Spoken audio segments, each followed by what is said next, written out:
needs to put it right. Andrew, your mic's not working? I was just going to say... oh, yeah, it is working, yeah. Gats was so positive then, wasn't he? He was, yeah. He was a real energy giver. Yeah, exactly, energised. Goody, let's get into it. Obviously, we're all happy to see the tour go ahead, of course, off the back of that. And then going into the second test, we thought it could have been 2-0, and then how quickly it changes, doesn't it? You know, that first half we looked comfortable, but the second half, let's not beat around the bush, we got absolutely hammered in that second half, didn't we? I mean, how did the Springboks turn it around, do you think? Well, I think, actually, when you look back at the first test, we were 12-3 down at half-time, and then we won the aerial battle in the second half. They lose their discipline. And I think that aerial battle kind of papered over quite a few cracks for the Lions in the first test. Obviously, the Springboks grew into... They'd hardly played any rugby, had they? So they grew into the second test match and the second half. And basically, their forward pack absolutely annihilated them. And, you know, I'm sat here with 3 forwards. And that you sort of say forwards win matches backside by how many, but not in these test series. It's all about the forward pack and that domination in the second half. Yes, the kicking game was on point from South Africa, but the set piece, and you know, you boys know more about set piece than, well, not you, Jim, because you couldn't win a line out to save your life. But when you talk to Bom and you know, people like that about that's what the set piece, the scrum. Trevor Nyakani comes off the bench with the longest, pinkest tongue you've ever seen in your life as well, and they just absolutely hosed us up front. And there was no answer from the Lions. Their attack, they couldn't launch anything in attacks. They couldn't get any ball or possession. Yeah, well, Steve, let's talk about the forward dominance that the Boks had, because that was the worry. You think about the 2019 World Cup with England in that final, with how dominant South Africa were. We thought, yeah, they were. Well, they won it, didn't they? I don't know. Of course they did. Yeah, it's just speaking truth. Of course, if I was in there, it would have been very different, I'm sure. Stevie, it was. In the second half, it was, wasn't it? I mean, we're looking at the stats here, and that was the worry going into this tour, that did we have enough up front? Yeah, but I think in the first test, the big game players for the Lions stood up, and the big game players for the South Africans didn't. And then you flip it over to the second test. You know, my Pimpy, who was the World Cup hero in 2019, he came to the fore. He was absolutely brilliant. Sia Khaleesi, who was anonymous in the first test, almost a man of the match performance by him. Yes. Then the front row, Malherbe, Mbanambi in the front row, laid down a serious marker. So for me, this week, the big game players, Pollard, will he step up to the plate once more? You would like to think so. He's a £1 million player playing for Montpellier. So, yeah, I think the bigger the players to step up to the plate, the better team will have a chance. Bomber, let's talk to you about the scrum, because we're sat at home watching it, aren't we? And we're like, right, it can't be that difficult. Why is it so difficult to stop the scrum? Do you know what I mean? There is that superficial thing. It's been a tour for the purists, especially with the physicality around it. Mate, you've been in there. You've been at the absolute coalface in 2009. What's it like? Oh, look, the key guy, like, I don't want to bore everyone about too much technical stuff around the scrum, but the key guy's the hooker for them. If he's not playing, the Lions will dominate the scrum. He's such a good scrummager. Like, Malherbe's been average for me. He's been poor. He's, like, it's very hypocritical of me to say he's out of shape, but he's out of shape. But, in what way is he out of shape? In terms of what we're talking here? Body fat? What we talking? Well, good. Hey, hold on a minute. Why are you looking at me, son? But he's fat. Well, he's big. He's not where he was in 2019.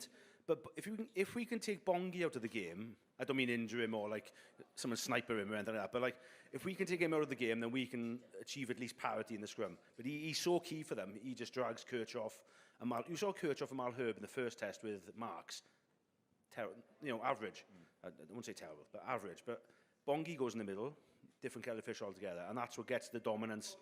And then you've got, you'll know this, Fez will know this, Goody not so much, but if Eben Etzebeth has won 8 line-outs at the front of the line-out, and they've mauled, I think 84%, I think the stat said, we have to have a different plan of how to stop it.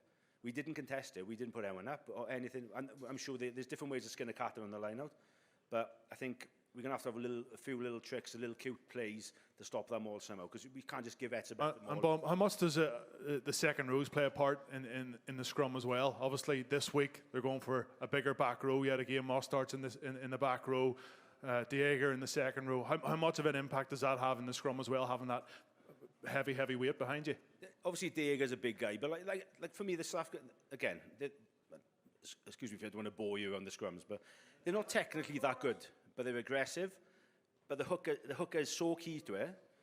It's almost like years ago when Wales used to have a good scrum before my time with Gavin Jenkins was the hooker. We'd have Ben Evans and Darren Morris. Gavin Jenkins was so good. But Bongi's exactly the same. If he's not playing, our line scrum can handle him, no problem. The Jaeger doesn't make much difference, but it's Bongi is so key for them. I'm amazed. I just thought you bent over and fucking pushed.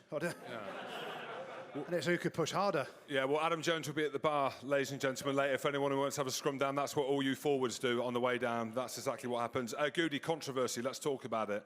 The lead up to last week's test match, Rassie Erasmus, the TMO, the refereeing decisions, Colby's yellow should have been a red in your opinion. I think differently. I think Colby should have been red carded looking back. I know we spoke about it on the podcast, but I think Colby should have been red carded for his tackle, more so on Tom Curry than actually the high ball. What do you think? I actually quite enjoyed Rassie Erasmus's video, to be fair.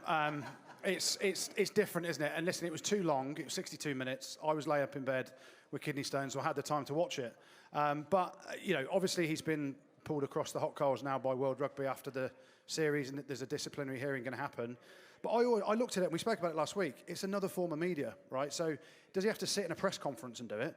Does he have to speak to a newspaper article and do it? Does he have to do a Zoom call and all the journos are asking questions? He just controlled the narrative. And without a shadow of a doubt, Warren Gatland got the upper hand in the first week by having a massive pop at Marius Jonker. Not so much him, but the fact that World Rugby put a South African in charge of the TMO. The first test, the Lions got the rub of the green. Second test, Rassie Erasmus has done his 62-minute nut job kind of dissection of a game, and they got the calls that went for them and needed them. Without a shadow of a doubt, Ches and Colby should have been red-carded. And that makes a difference in the game. There were other things within that game, but then you look at Duhan van der Merwe. I actually think Duhan van der Merwe, when he gets the yellow card for tripping Ches and Colby, he hasn't tripped him. He's tried to leather him as hard as he can. He's South African. It's a kick. Say that or not. So actually, Scottish, isn't he? Yeah, well, Scottish South African. But I actually think that, yes, you know, Rassie Erasmus's video did sort of cut between some people enjoyed it and some people really hated it. You heard the reaction then, people were booing. But it was educational, and it made a point for the referees and the TMO. All he wanted to do is get some sort of advantage that Warren Gatland got the week before. And luckily, so far this week, we've not seen anything like that. So, and we've got a Frenchman in charge, probably because he doesn't understand English, so we're going to struggle. Yeah, Adam, let's talk to you about it, because you're now a coach, right? And obviously, let's not get into too much detail about the scrum. I know the ladies there, you were loving hearing about the technicalities around it. Of course you were. But you're watching that, and Rassie's one of the best coaches in the business, with the profile, with the platform. Yeah. Are you liking watching him put out clips? Are you learning anything, or do you think it's just a little bit too much? I guess this day and age is, I'm not saying it's normal to have Rassie do that, but I guess that's how it's going. You know, it's not like years ago where Gats would make a comment about the ref, or, you know, slag off a Scottish second row open to get a penalty, or anything you should do. But I think, I'm not, like Ian Foster's, is he going to do it? I don't know. Is Dave Rennie going to do it? I don't know. But I think that's Rassie's personality. If you saw a couple of years ago, he did that video with Andre Estesen. Yep. When he, you know, the low tackle, the middle, Farrell's tackle, and then smacked him. And, you know, so he's got a bit of that sort of cheekiness about him. And is it good for the game? I don't know. But honestly, it doesn't bother me. I'm not going to get too worked up if Rassie Erasmus wants to do an hour-long video. And, you know, maybe that's the way the game's going, or that's the world's going at the moment. So, but as you got to move with the times. Yeah, well, I was absolutely loving the drama. Let's be honest, and I learned so much. If only he was my coach, I tell you what, I would have been a 3-time British and Irish Lion Bomb. I tell you that.